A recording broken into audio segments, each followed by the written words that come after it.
my goodness.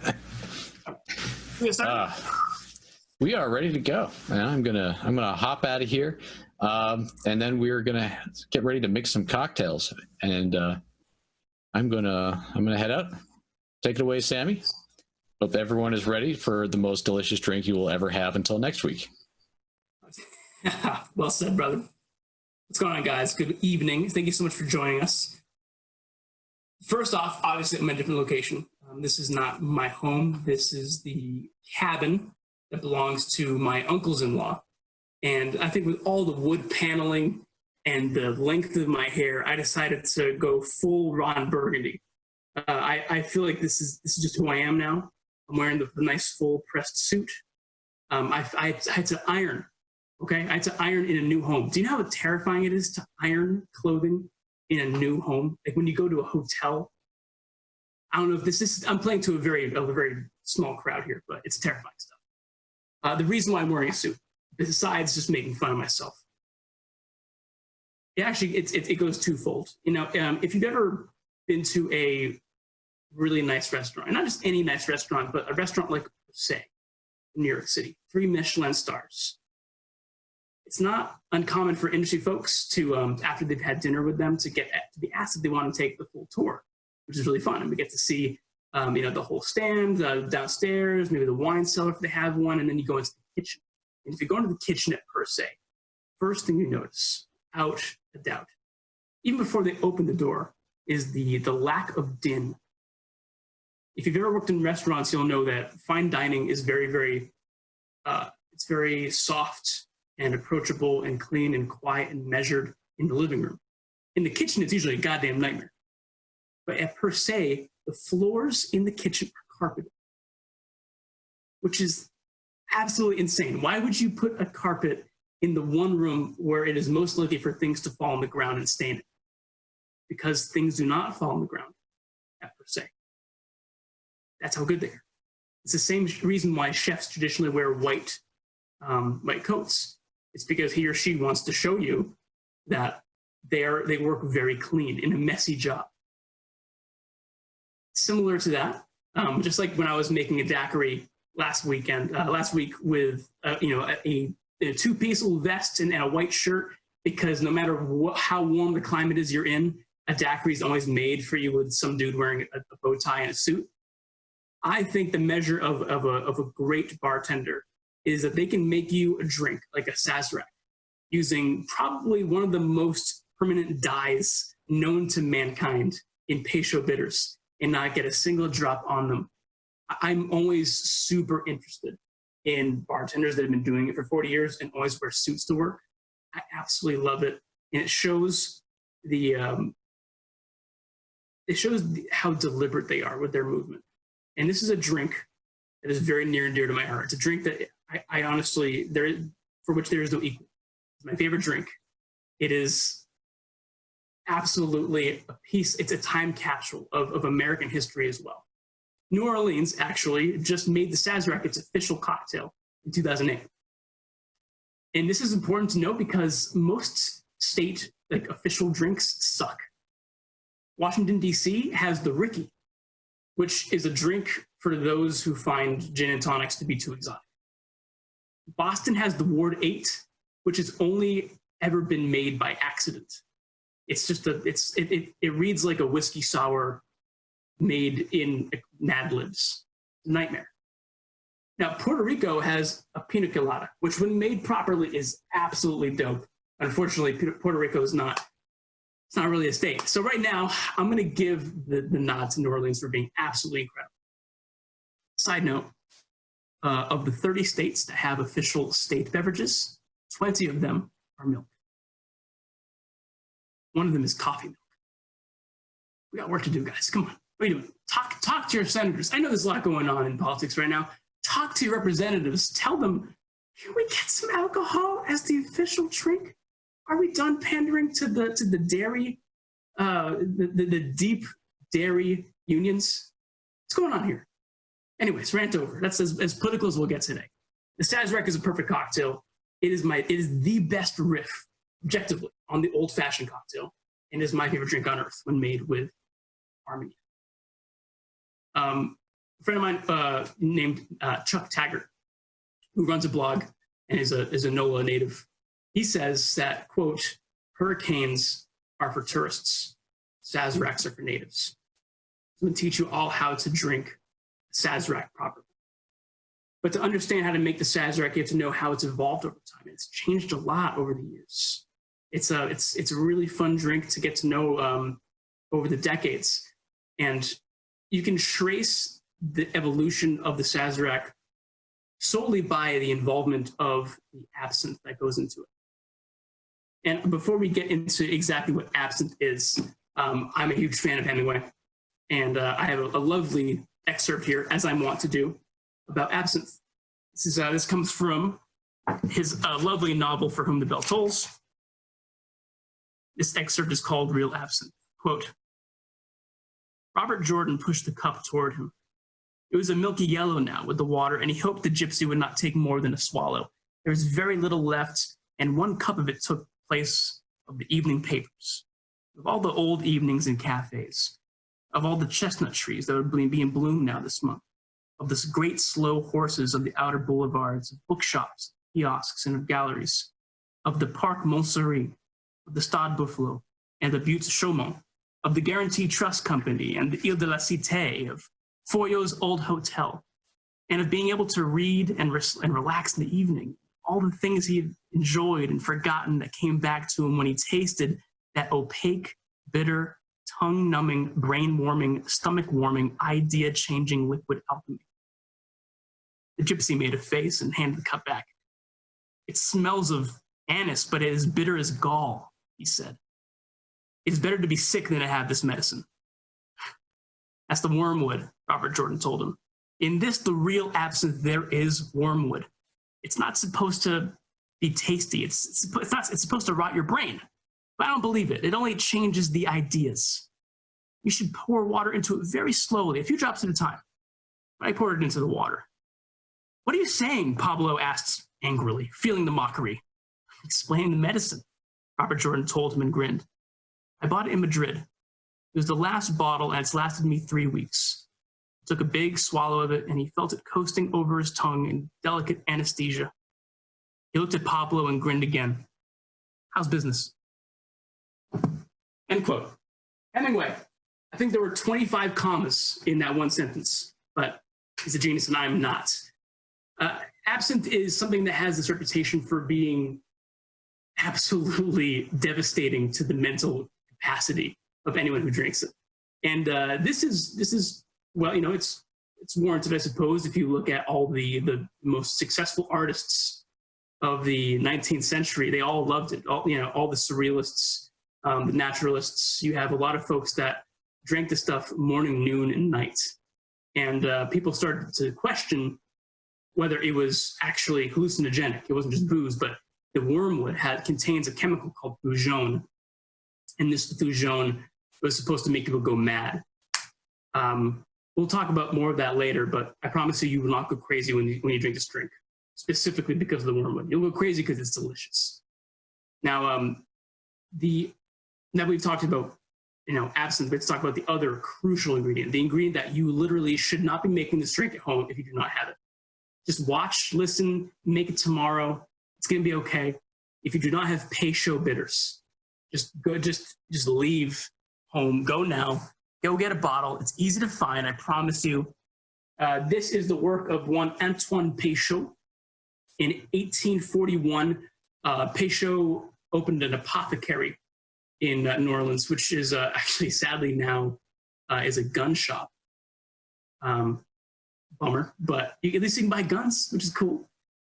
He starts selling his namesake bitters, and he's selling them mostly as a digestive. It's a wellness toddy. Toddy was a name for a really simple cocktail, almost sometimes referred to as a skin. You could have a whiskey skin. You'd mix this with French brandy, a little bit of water, some sugar, and maybe a lemon twist if he was feeling particularly fun. The reason why it became popular was because Antoine Peychaud was also he was a member of a certain group of people that would have meetings, and they had a good time. I'll say it's a private secret society, the Masons. I don't know what the hell they do with their free time, but they also happen to make great cocktails, because the Sazerac was really born, if not by name, in a Masonic temple with Peychaud, and he was making these drinks for all the folks, and all the Mason folks would carry the word of this amazing toddy or this wellness drink to local bars, and soon enough it became really popular at this one place called the Sazerac Coffee House. The Sazerac Coffee House was not named for this drink. It was named for a cognac that they sold that was imported by the owner. And the name of the cognac was Sazerac de Forget-Fille. Unfortunately, this cognac is no longer made. You can't find it anywhere. You can find a couple of old antique bottles, but it's actually not even really that great.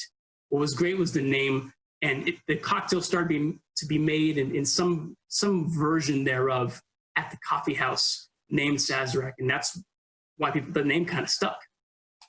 That was back in the 1840s. In the late 1850s, supposedly a bartender by the name of Léon Lamothe added absinthe. He was the guy who had the idea to add absinthe. This would have happened because absinthe became more popular, in the mid to late 19th century. Some people say that this happened in the 70s and not quite so early. But what we do know is that between having the Sazerac officially be made with French brandy, because it was available and tasty, and it was the important spirit of the coffee house, and it being switched to rye in the 1870s because Thomas Handy took over, someone added absinthe and changed this drink forever. Whether it was a rinse at first, which is what we're going to do later, or if it was just added into the whole bulk, we're not sure at all. Things kind of get messy at this point. But what's worth noting is that in the 1870s, when it became really popular for this drink to be served with absinthe, it became far less popular to make this drink with cognac because phylloxera had hit. We've mentioned phylloxera in a few of our past seminars, just the effect that phylloxera had on the worldwide drinking market is incalculable.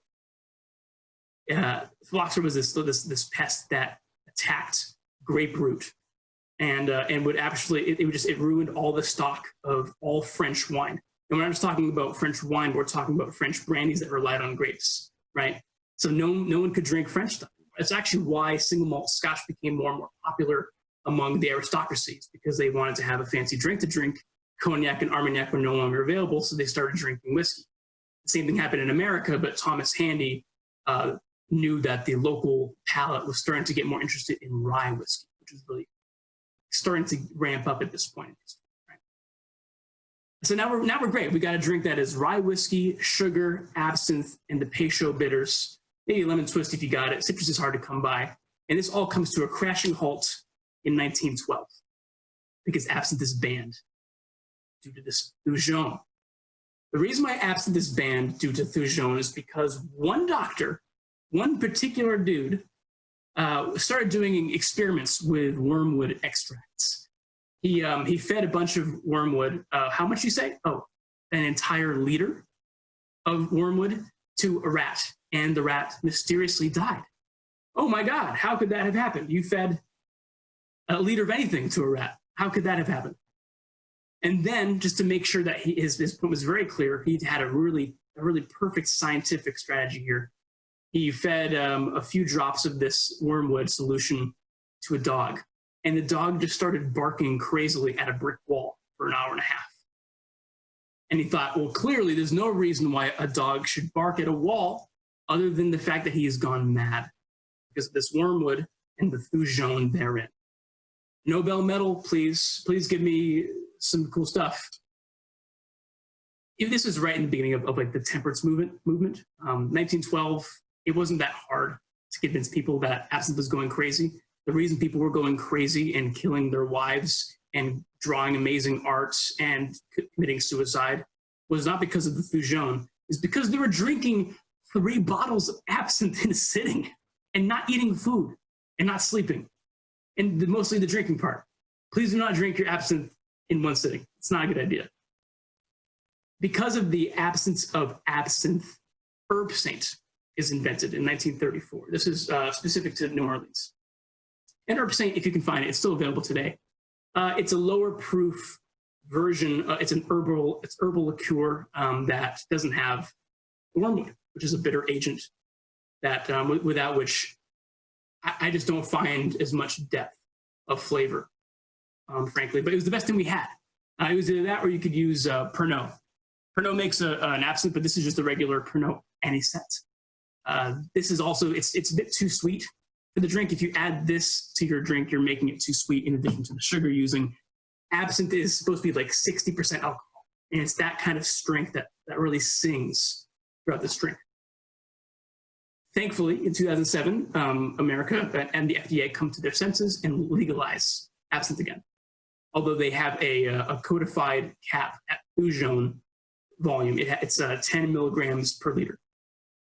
And if you ever want to know how cool the EU is, their cap is 38 milligrams per liter.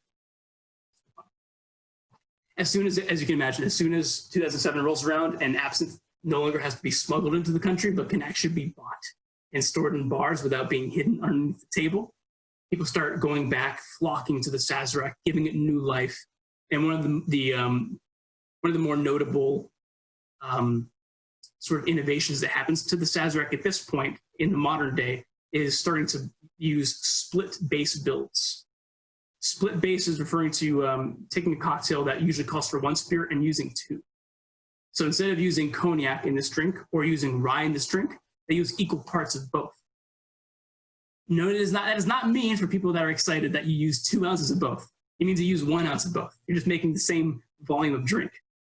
But it lends you the spiciness of the rye and the fruit forward quality, the roundness and sweetness of the cognac. It's a nice mix. And before we dive into preparation for the drink we're having here today, I just want to cover a quick 101 on French brandy in general. Armagnac versus cognac. There's a lot of questions that I get a lot about why we have Domaine Charron and why we import Domaine Charron. This is not an advertisement for Domaine Charron, but for you to understand why we love this beverage and why we think this drink is made best with Armagnac. At first, it's to go back to the word brandy. Brandy is just the overarching term for any spirit distilled from fruit, any fruit, literally any fruit. You can make a spirit distilled from, obviously grapes, apples, pears. You can distill from tomatoes. You can distill from pineapple. I've had brandies from both. They're really fun. And once you have it in your mind that you want to make a brandy, you can make a brandy anywhere in the world, but most countries have specific rules on what is called a brandy. And in many cases, there are protected demographic origins. In France, you have a few of them. Specific to grapes, we have Cognac and Armagnac. Cognac, that'd be like Hennessy, Remy Martin. Those guys, Cognac in general is known for having a house style. It's usually sweet, it's usually fruit forward, and you don't buy vintage cognac often. Often you're buying a VS, a VSOP, an XO, an Haut d'Age, a Napoleon. Like all these are relating to an age range. So you might buy an XO that is 8 to 12 years old. Right. So that's cognac. Cognac, sweet, round, soft, fruity, lovely. Armagnac is it's way more rustic. It's in the southern part of France where there's a lot more sand in the terroir, and as such, you're really choking those grapes for flavor. It's, as people learned, if you're a California wine drinker, you knew that when the drought started hitting southern California, it actually benefited the grapes in some ways because it made sure that you had more flavor in the grapes that were left. If you ask the grapes to yearn for more water, and that's a good thing. More texture, more complexity. But Armagnac it's if I were to say that, maybe cognac is to Irish whiskey as Armagnac is to like a single malt, like an Islay. Not because it's smoky, because it's rustic, it's earth driven, it's spicy, and more important than that, it's not really known for releasing a house style. They don't have just a regular old cuvee that is released and it's always going to taste the same. It's the story of one farmer on one plot of land from 1 year. You buy a 1998 Armagnac, and because of the weather that year, maybe it tastes a little bit like this, maybe it tastes a little bit like that. That's really what Armagnac means to me. And if you're an American whiskey drinker, you'll know that mash bills are super important. So the flavor profile that you find in those whiskeys, if you're using corn in your whiskey, it's going to be sweet. Rye makes it spicy. Wheat makes it soft and nutty. And barley allows it to have the enzymes necessary to have a more successful ferment, but it can also add complexity. Same thing happens with grapes in the regions of Armagnac. You can use Baco, which gives you the full body of the fruit. Colombard makes it spicy. Uni Blanc gives it some acidity, and Faux Blanche makes it more full. So that's why we have the Armagnac here, because we want a spicy drink that is balanced and has a ton of flavor. And I'm so excited to make this drink for you. Just to give you a breakdown before we bring in our co-pilot, I have my mixing glass and a julep strainer. I have a lovely bar spoon. I have a lemon, a fresh, nice lemon with a handsome skin and a means to get the peel off. If you are muddling, if you're making a muddled sugar syrup with me today, you'll need a muddler. If not, totally cool. You can use a simple syrup or a rich, simple syrup. I have a jigger to measure everything with. Of course, I have my Armagnac, I have my Peychaud Bitters, and I have my Absinthe, which I've decanted into a little spray bottle. Do not do this. I just do this to limit waste. Feel free to go ahead as necessary. I think we're going to be just fine. Now, Phil, I think I've laid out the land here. I would love to bring in, I think we have Dave and Ray. Are they around? They're going to get tired of listening to me all night. I think Dave is muted.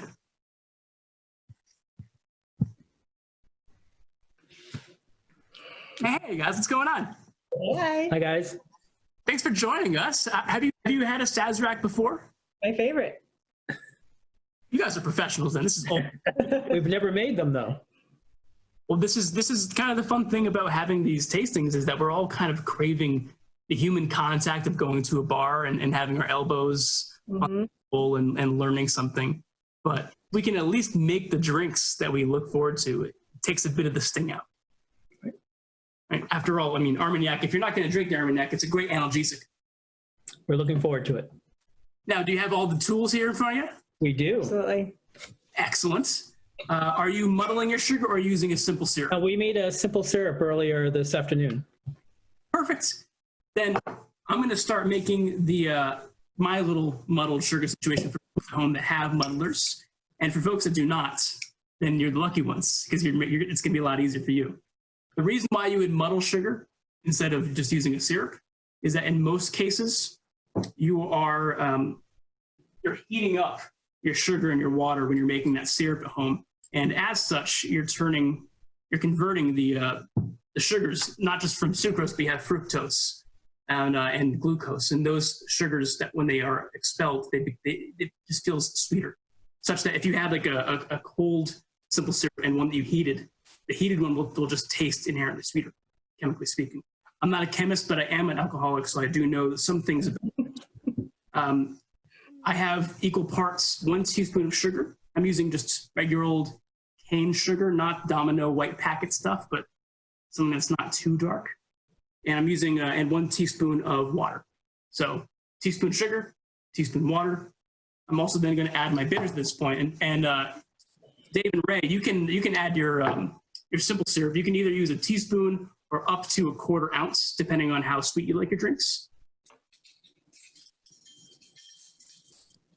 I'm going to add 7 dashes of Peychaud Bitters. I recommend adding at least 5. Again, I have a bitter palate. I like adding 7. By all means, you can certainly start with 5 and go from there. I'm adding that to my simple syrup or my water. I'm going to take my muddler. There are a lot of opinions on what end of a muddler to use. I do not ascribe to any particular dogma when it comes to which side is right. But you want to make sure that you're pressing down firmly and rubbing it in a sort of circular motion. What you want to do is you want to make sure that every single grain disappears so that you have just a clear liquid. Dave and Ray, where do you usually get your Sazeracs? Do you have a local bar you go to? Yes, we do. What's your favorite? Bourbons, whiskey and cocktails and kitchen. Right. Where's that? It's in Framingham. Oh, cool. Right on. Yeah. I'm in Framingham in a minute. I grew up in Boston, and I just recently moved to Brooklyn. And even more recently, I'm in the middle of nowhere in PA. I wish I could try the bars out here, but It's not quite safe yet. Not yet. When you have a Sazerac, is it usually with rye whiskey? Yeah. We did not know until we got the instructions for this class about the option to make it with Armagnac. It's a fun one. I'm excited to see what you guys think. You know, it certainly makes the drink less spicy, but by no means is it sweeter. It has a different elegance to it. I think you guys, if you're really, really a big fan of rye and you like this Sazerac, but not quite as much as the rye, you might really enjoy having a split base with equal parts rye and brandy. But we'll see what happens. You know, Now that we're learning how to make it, we can make it from home, right? hell yeah, that's what we're here for. So in my glass now, I got my my teaspoon of sugar syrup that I just made, and I have my 7 dashes of Peychaud. Again, you can use less or more depending on what mood you're in. I had a regular that came to my bar all the time that liked Sazeracs with no sugar and 10 dashes of bitters. I think he was going through a breakup or something. In addition to my sugar and my bitters, I'm now, of course, going to add lovely Armagnac. I'm using a 24-year-old cask strength 1994 Armagnac. You can use an XO, you can use a VSOP. It does not matter. I do like using Domaine de Charron because it has a little more proof on it. And I encourage folks to use high-end liquor when they're making drinks because that makes your drinks high-end too. There's nothing wrong with that. What do you guys have at home? I remember you said a Joliet VSOP. Yes, right. That's just lovely. I'm going to add two. I'm sorry? How many ounces of this? 2 of your finest ounces. So we're making it for 2, so we're going to do 4. I won't tell anybody.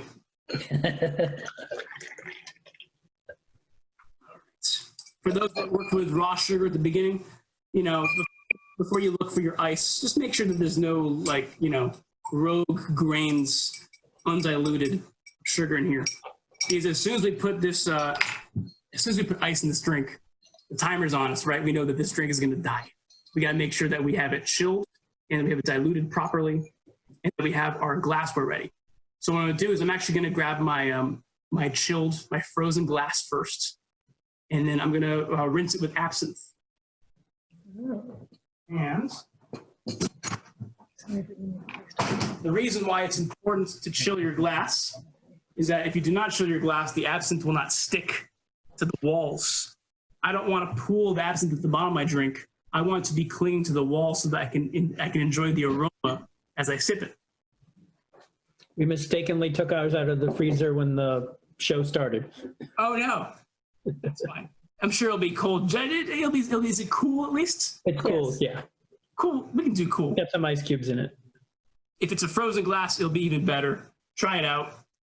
Now, there are folks that like to pour absinthe right into the glass, and they'll do like a little spin, and or they'll just pour the excess out, kind of like this, and give it a little spin when they come out. Spray. I use a little guy here for 2 reasons. 1, because it looks cool, and 2, it's nice to have like a little bit behind the ears. Just a little bit that lovely aroma. If I'm going to smell like booze, I might as well lean into it. If you just have, no sprayer, just pour like the tiniest amount of absinthe in there and make sure you roll it around so that it hits as much of the inside of your glass as possible. And then make sure you dump out any excess. You don't want to taste the absinthe, you want to smell it. So I have a chilled glass prepared and rinsed with absinthe. I'm now going to fill my RI or my mixing glass or my tin with a bunch of ice. Bunch of it.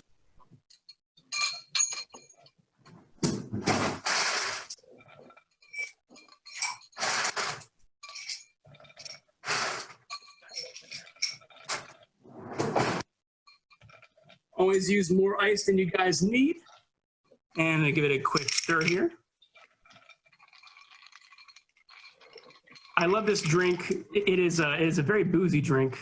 The reason why I like it is because it's not a drink that rushes you. This is a drink that you can absolutely enjoy and take your time with. And unlike most old-fashioned riffs, you don't pour this in a glass with ice in it. You pour it right into the glass. In Boston, we say it's served down, which is a chilled glass with a flat bottom. I'm gonna taste this. It is absolutely perfect. So good. All right. I'm gonna put my julep strainer on top of my strainer, on top of my glass rather. I'm gonna pour this right in. Again, there's no ice in here. I'm just pouring it right in to my glass that has been rinsed with absinthe. And here's the most important part, the discussion with regards to the lemon. I'm not a slavish adherent to the admonitions of the French, who believe that it is an absolute, is a sin against God to expel the oil of a lemon into this drink and then drop the peel into the glass. But I do think they have a point. I'm going to take a nice swath of lemon and I'm going to hold it over the glass, as we've done many times. As much of that oil in there as you can. I may rim the top of it, but then I'm not going to throw it in here. 2 reasons. 1, I don't want to upset the French. They're bound to win a war one of these days. And 2, I think that if you leave the peel in longer, the bitter pith actually makes this drink feel a little uneven after a while. And this is a drink that warms up super nicely. It's great and refreshing when it's cold, and it's contemplative and brooding when it gets warmer. I think you guys are seasoned Sazerac drinkers. You'll know what I'm talking about. But I'm gonna get down to second position here and have a sip with you guys. Thank you so much. Cheers. With me. Cheers. Okay.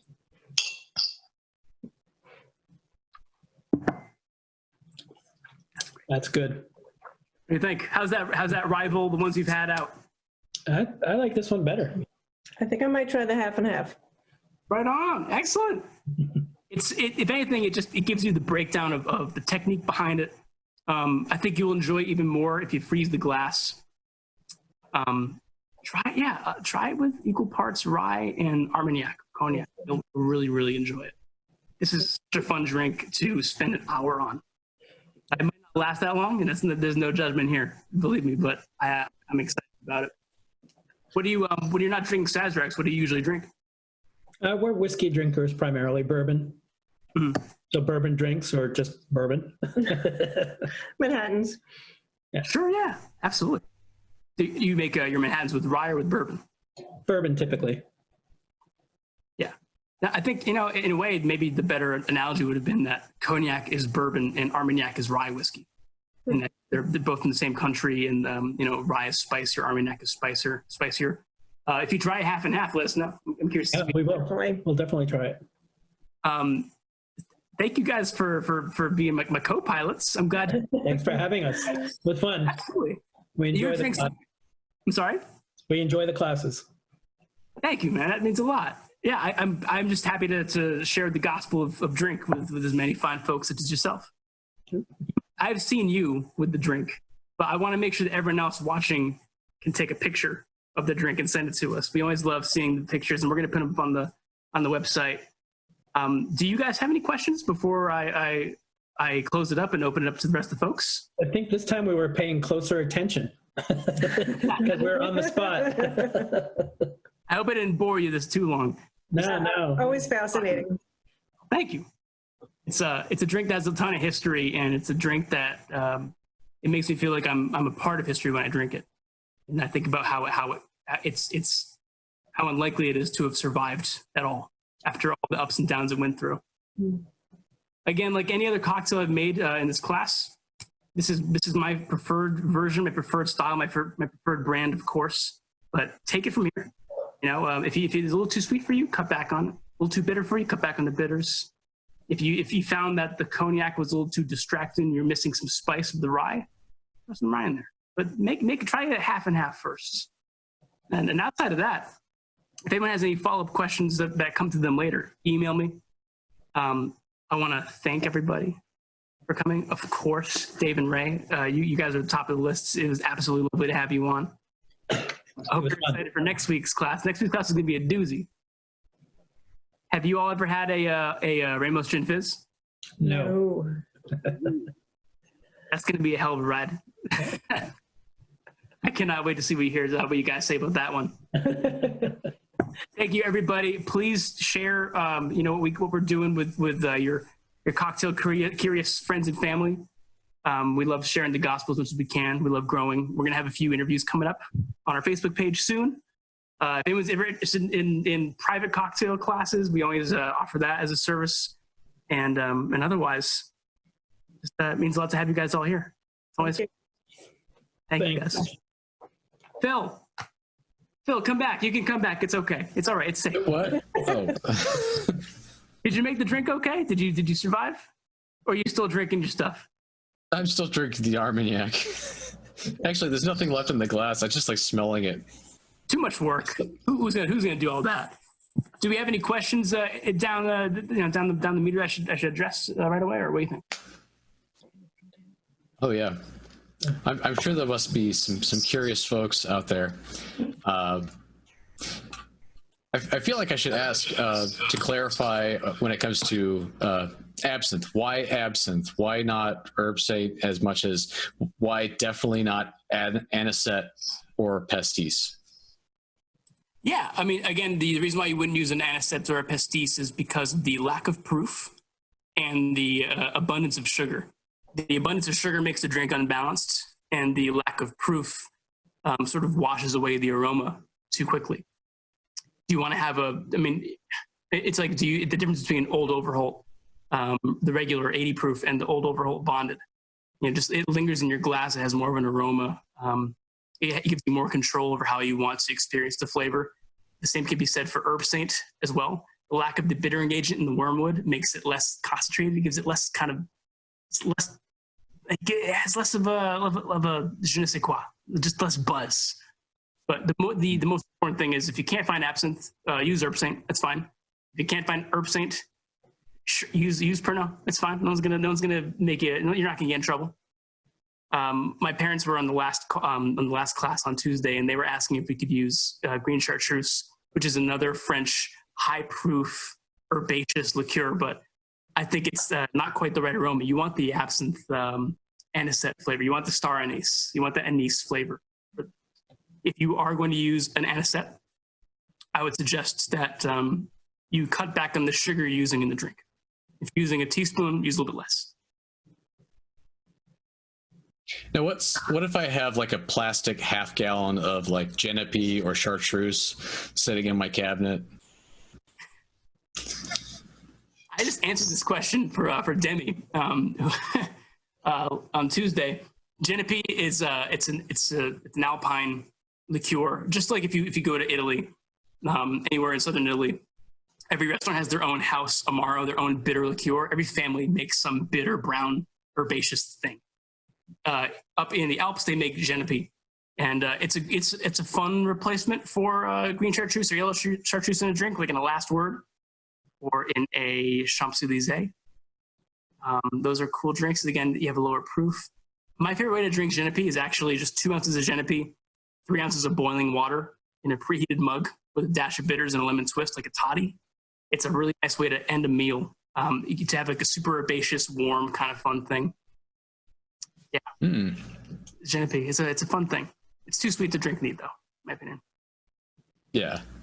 Allie had a couple of questions. One of them was about Armagnac, which I could actually answer.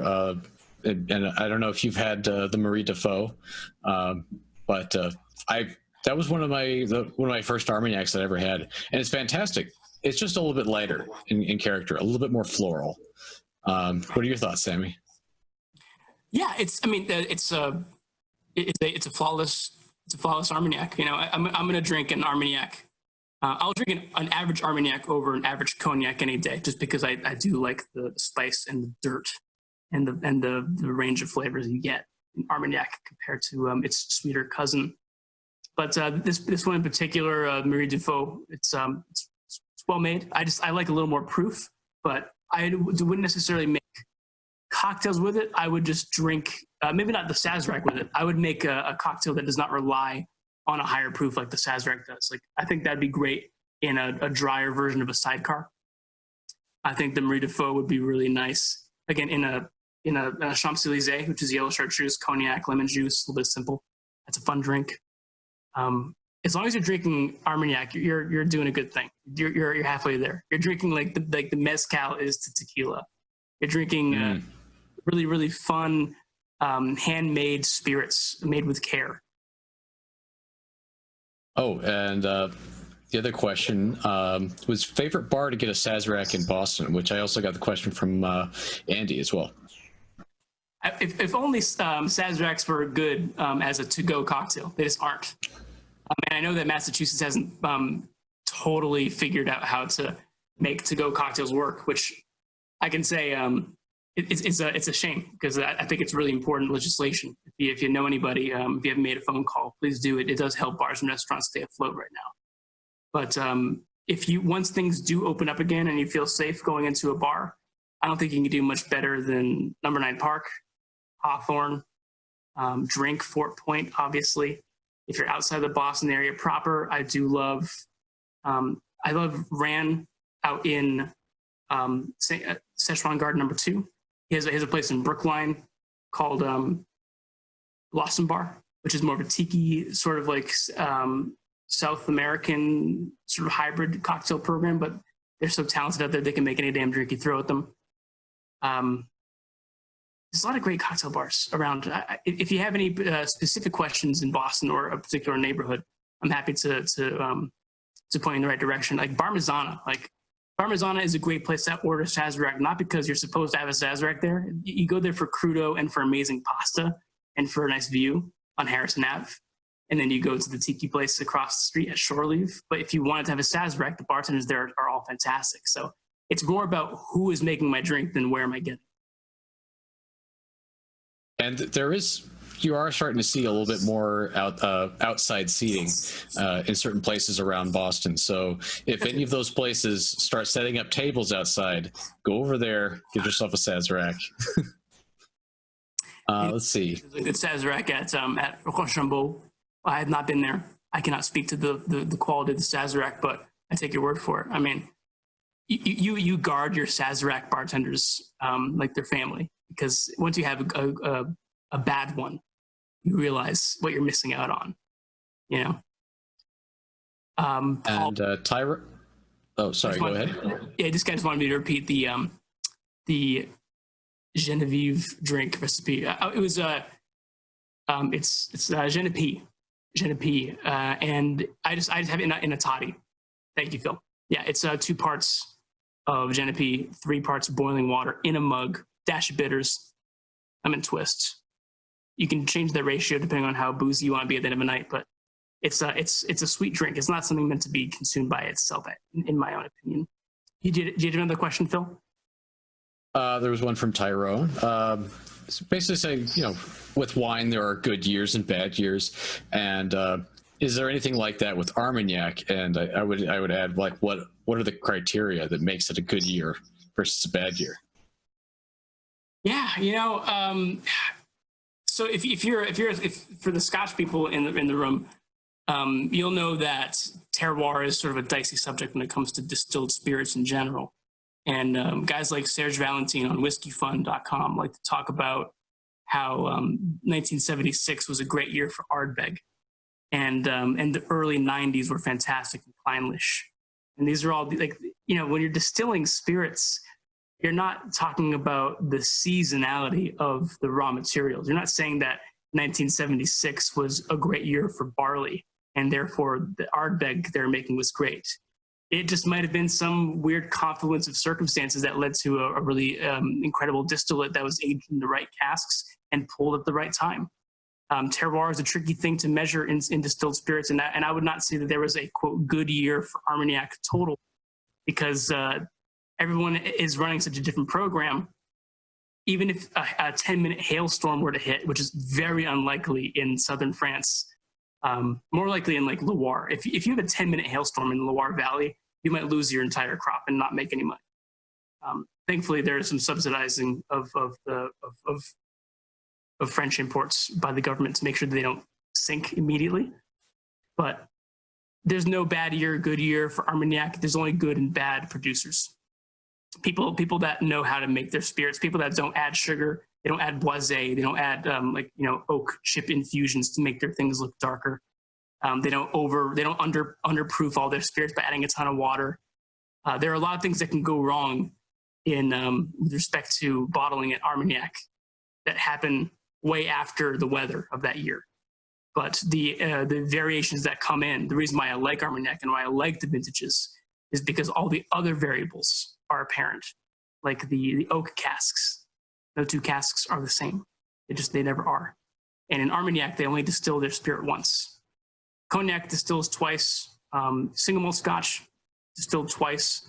When you distill something once, you are allowing a lot more aldehydes and congeners that are far more happy to be there, far more excited, chemically speaking, that you can have a little more variation in flavor from year to year, even if you're doing exactly the same thing. And that's why I like the vintages.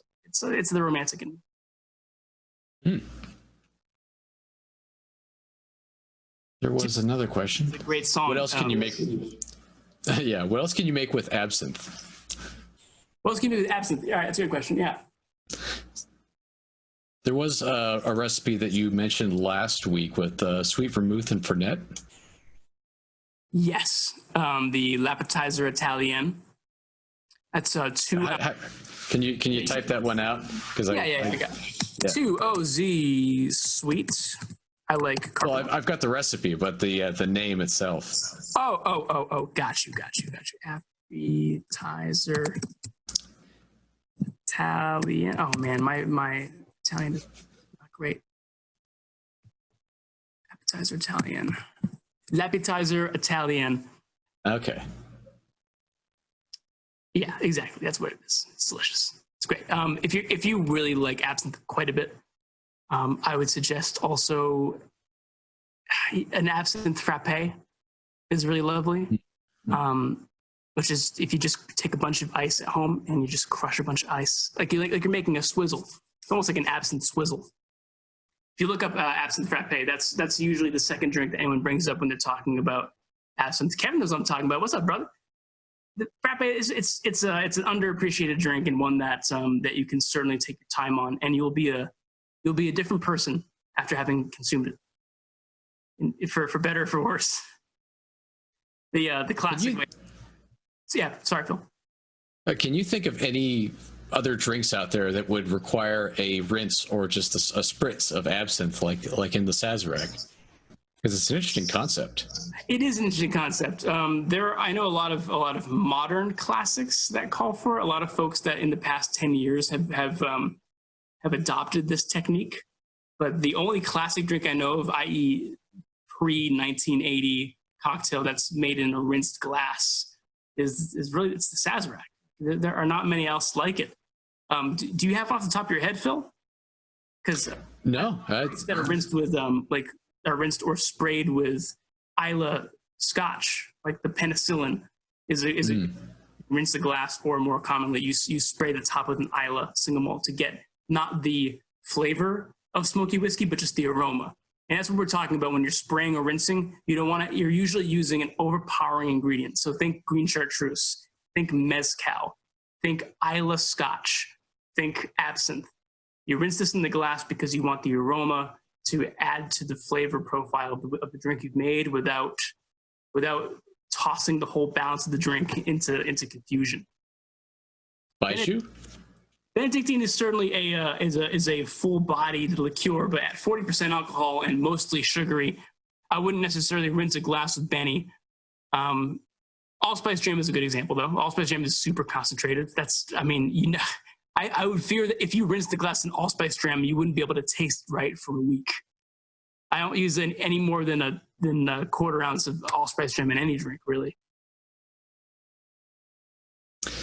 Let's see. What was the other one? Oh, Lion's Tail.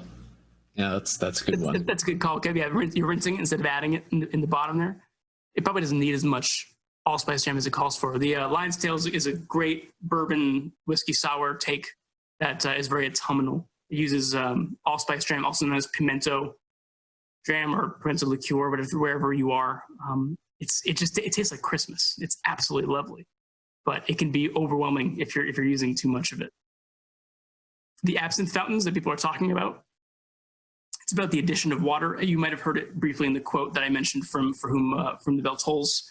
You're supposed to have a glass filled with absinthe at the bottom. You pour as much absinthe as you want, and you put an absinthe spoon on top, which is sort of it's slotted, has some holes in it. Put a sugar cube on top. If you are a heretic, yeah, you can torch the cube such that it caramelizes to slow the later action we're going to discuss, or you can just leave it raw. And on top of that, you slowly drop water on top of the sugar cube and into the glass, which dilutes and lushes the absinthe and also adds a bit of sweetness, a bit of necessary sweetness to balance the very potent spirit therein. There are a lot of ways to do this. You can use an absinthe fountain that controls the rate of water. You can use a balancier, where you have something that kind of stands on top with a seesaw and just pours a drop of water one by one. If you go to absinthes.com, absinthe, just the plural of absinthe, absinthes.com is a website that sells absinthe and absinthe accessories. And I believe they ship to the US. At the very least, you can learn more about absinthe and see all the really incredible techniques and appliances that go with it. If I drink too many absinthes in a night, will I have trouble with truancy? Like, will I be sent to the principal's office? No, you won't. It'll be fine. I will point out again, like, just for the sake of anyone that's more litigious in the crowd, don't drink a lot of absinthe at a time. It's not a good idea. It's if you wanna taste breakfast in the morning, make sure you limit your absinthe intake to a flavoring level only. My parents like to keep a bottle of absinthe in the freezer, and they'll have shot glasses in the freezer, and they'll have like a little nip of absinthe after a meal, and it just launches right down. Hey, right down, Mephisto. There you go, guys. Yeah, Dave and Ray know what they're talking about. If you put that bottle in the freezer and just have a little nip of it at the end of the night, baby, you're cooking. You're gonna feel great in the morning. If you drink the whole bottle in the morning, if you make like an absinthe old fashioned, make sure your last will and testament is notarized. Okay. Do we offer that service? Do, yeah. Aren't you a notary? Aren't you a notary public? I thought you were. I wasn't notified. That's why you've been hired. You said that on your CV. Unbelievable. So Tyrone was asking, are there any classic cocktails other than this one, and where cognac is used, and you would not substitute it with an Armagnac? What would be off limits for an Armagnac where cognac would be used? That's a thoughtful question. Is there a drink that so demands the flavor profile of cognac that it would be unwise to replace it with Armagnac? Classic cocktails. I would suggest again that, like, if you talk to anyone that, if you say, like, how do you make your Manhattan? Do you make it with bourbon or rye? You'll get a 50-50 split. Traditionally it's supposed to be made with rye, but when bourbon became better, when it became a better spirit and it outpaced rye, bourbon became more popular, and bourbon's more approachable, and bourbon is delicious and lovely and sweet, and it's great in a Manhattan. But there are folks that say, well, because it was in this book in 1980 or in 1880, that you should make it with rye, and you're wrong if you make it with bourbon. I'm not the guy that's going to tell you that you're right or wrong depending on what you like. If you make a sidecar with Hennessy, which is, I won't mince words, I think it's a mediocre spirit. I think it's made for people that don't want to taste their alcohol. It's very sweet. They add a lot of sugar to it. I don't think you're wrong for having a bottle of absinthe, for having a bottle of Hennessy at home. But I don't want to make that impression at all. But if you are looking to sip and understand a drink, and to use it in a well-balanced cocktail, then I would argue for like Camus is a better cognac, for example. But classic cognac drinks, I would say you got to look at, first and foremost, the Saratoga. I'll type it in. The Saratoga is a drink that is it became more popular than the Manhattan when it came out. This is in the 1890s. It's equal parts, easy drink to make. 1 part cognac, 1 part rye whiskey, 1 part sweet vermouth, dash Ango, spin it up, serve it up. No garnish. Just get it. Just live your life.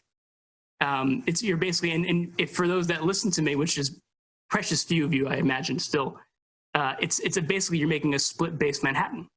You're taking rye whiskey and cognac and you're making a Manhattan, and that's the idea of it. That's a great drink, but does it need to have cognac as opposed to Armagnac?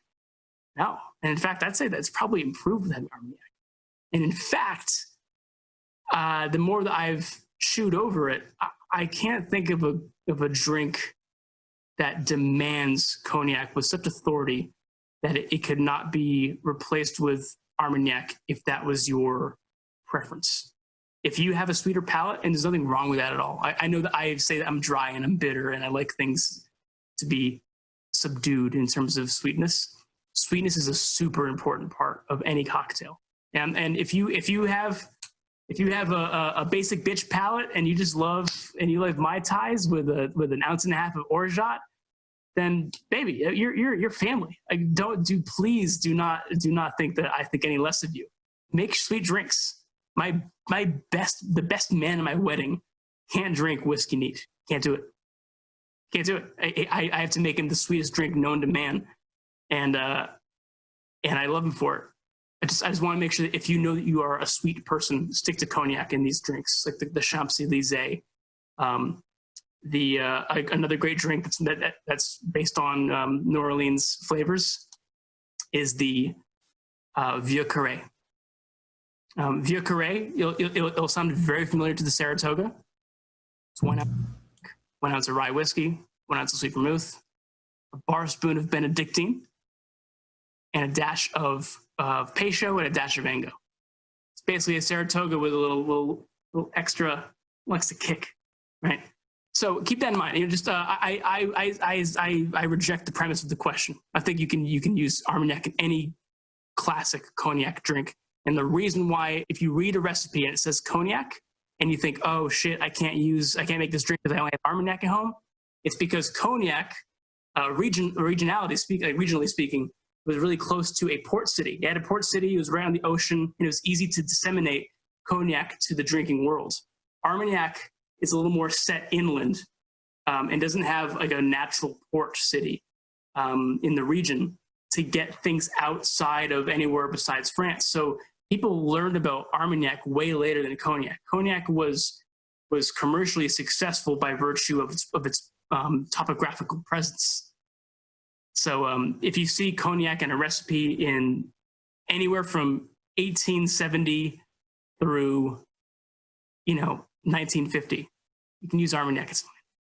It's cool. It's just because no one had figured out Armagnac yet.